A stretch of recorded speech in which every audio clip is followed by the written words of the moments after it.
She's M-A-M-I-E. Yes, she believes in me. She reads a story from a book or two. She's M-A-M-I-E. Mammy's Corner! Hello, my littles. Welcome to Mammy's Corner, and I'm Mammy. But you already knew that, didn't you? It is time to do our affirmations. Are you ready to say them out loud? Oh, I hope you are. You ready? Let's start from the beginning. I am loved. Come on, you can say it louder than that because you are loved. Who loves you? That's right, God loves you. You ready? One more time. Ready? I am loved. Good job. But who else loves you? Mammy loves you. Don't you go forgetting that. Let's say it loud. Let's do the next one. Ready? I am good. Are you good? You are good. That's right. But let's say it louder. I am good. Good job. Now for the last one. I am kind. Because my littles are good and kind. But let's say it louder. I am kind. Good job, my littles. Now, it is getting ready time for Mammy to read a story to you. So, make sure that you're sitting all nice and comfy in a chair, or maybe get your favorite blankie, like this. Or maybe you have a favorite pillow that you want to cuddle up with. Or maybe you have a favorite stuffy. Which is your favorite? Or maybe you want to cuddle with mommy or daddy or Mammy. And then let's get ready for Mammy to read. Do you know what month this is? That's right, this is October. In October, we have like the pumpkin patches that we go to get pumpkins. And we get ready for Halloween. So Mammy is going to read about a pumpkin patch. Are you ready? Let's get all nice and comfy. Oh, and don't forget, make sure you take your remote, arrow it down. If you haven't subscribed already, make sure you subscribe. But arrow over and give Mammy a thumbs up to let me know that you like my stories that I read to you. Are you ready? All right, let's get started. All right, today Mammy's going to read about Pumpkin Town. And it's written by Katie McKy and illustrated by Pablo, forgive me, Bernasconi. Anyway, let's get reading. Jose and his family grew pumpkins. That growing began with shiny seeds, which were followed by long vines, and those vines grew every which way. The pumpkins grew every which way too, from small to fat to tall. The jackbait littles could be dropped into pockets. The happy jacks were bigger. A strong enough boy could carry just one. The big moons were bigger still, too large for 5 boys to roll. Look, they're trying to roll it. Isn't that funny? Oh my goodness. Come fall, Jose and his family would gather the pumpkins and collect the vines. Then 2 trucks took the fruit to faraway cities. By the way, pumpkin is considered fruit. Some were hollowed and carved, and some were saved for pies. Ooh, pies, yum. But before the trucks took the pumpkins, Jose and his family saved a few. They needed the seeds. When it came to saving pumpkins, Jose's father always said, save only the best and sell the rest. So Jose and his brothers hollowed the best pumpkins and saved only the biggest, brightest seeds. They took the duller, smaller seeds to the edge of the field overlooking the town and tossed them.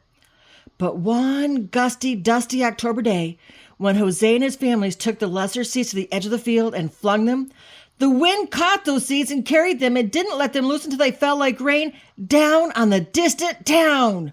See, we let them go. The seeds slipped into straw roofs and settled into flower pots and sprinkled gardens. Whoa, look at that. You see all the seeds? It's almost like raining seeds, isn't it? Oh my goodness. And that seemed the end of it. But the next spring, rain awoke those small seeds and plants began. More rain fell and vines grew every which way. They wrapped around chimneys and wound through corn. At first, the town people liked the vines, for they were lovely and delicate. But then the vines began to climb up and down and around, growing leafy and thick. They snaked green and silent through one window and then out another. Whoa! It even has the cat. Oh my goodness. Coming out of the chimney. What? Wow. Then fruit grew and grew and grew every which way. Soon, the townspeople were stepping over pumpkins and around pumpkins and under pumpkins. It was hard to walk even a block. Rooftops sagged under the weight of big moons. Fences fell, and when the wind blew, one had to dodge Happy Jacks and Jack Be Littles falling from trees. Nothing is worse than pumpkins, groaned the townspeople. Whoa, look at that. It's on the house, and there's the fence. Oh my goodness. People are being squished by these pumpkins. Oh my goodness, what's going to happen now, my littles? Let's find out. Meanwhile, up on their mountainside, Jose and his family cut and stacked their pumpkins, saving only the best. And when they were done, they stepped back and said, "Nothing is better than pumpkins."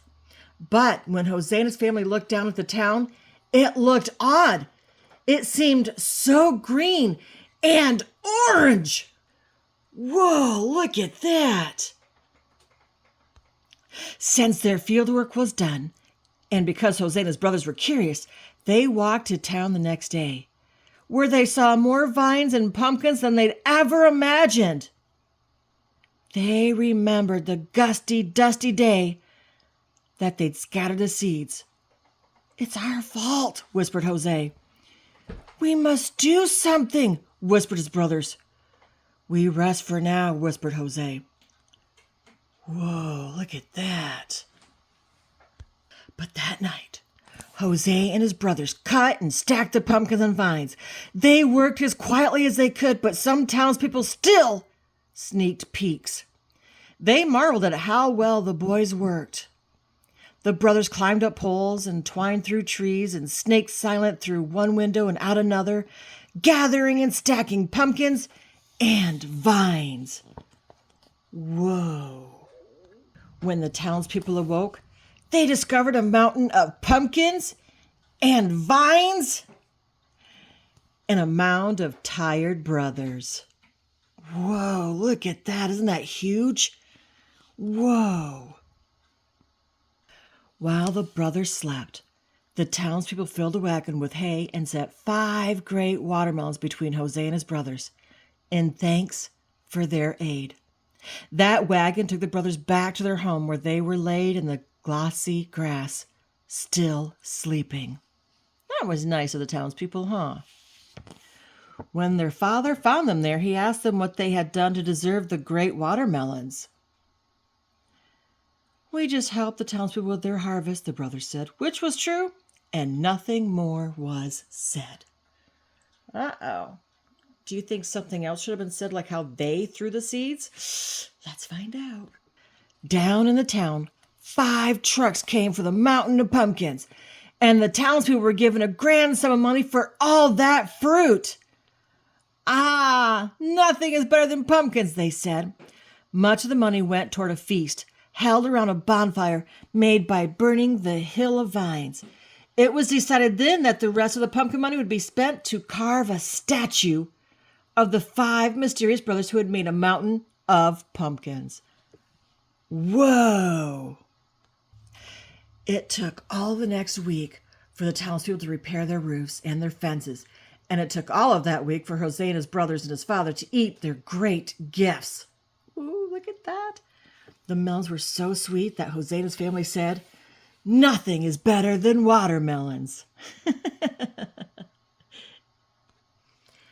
"Be careful with the seeds," Jose's father said. "Our field grows pumpkins, not watermelons." So Jose's family filled a great bowl with seeds, and those seeds were forgotten. Until a day later, when the wind roused Jose's father at night, he feared that some of those watermelon seeds might be blown into their field. Whoa! By moonlight, he carried the bowl to the edge of this field, and he tossed the seeds. The wind caught those seeds and carried them. It didn't let them loose until they fell like rain down on the town. Oh no, not again. Oh my goodness. Those watermelon seeds slipped into straw roofs and settled into flower pots and sprinkled gardens and slid into the soil around the statue of Jose and his brothers. And that seemed the end of it. But is it, my littles? Oh my goodness, let's find out. The end. They need to do another book on that, don't they, my littles? So what do you think is going to happen now that the watermelon seeds are in town? Oh my goodness. Are they going to harvest the watermelons next? You think so? Oh my goodness, oh my goodness. Okay, so that's the end of the book. I hope you liked it. It's kind of funny how the boys scattered the pumpkin seeds and then they helped the town. And then the father threw this watermelon seeds. Oh my goodness, oh my goodness. Mammy's got to say there's a book too. But in the meantime, did you like it? If you did, don't forget to arrow down with your remote and give Mammy a thumbs up to let me know you liked the story. But that's the end. So, what does Mammy say? That's right. Who loves you? God loves you. That's right. Who else loves you? Mammy loves you. Shh. But Mammy loves you bestest. Until next time, my littles, be good and be kind.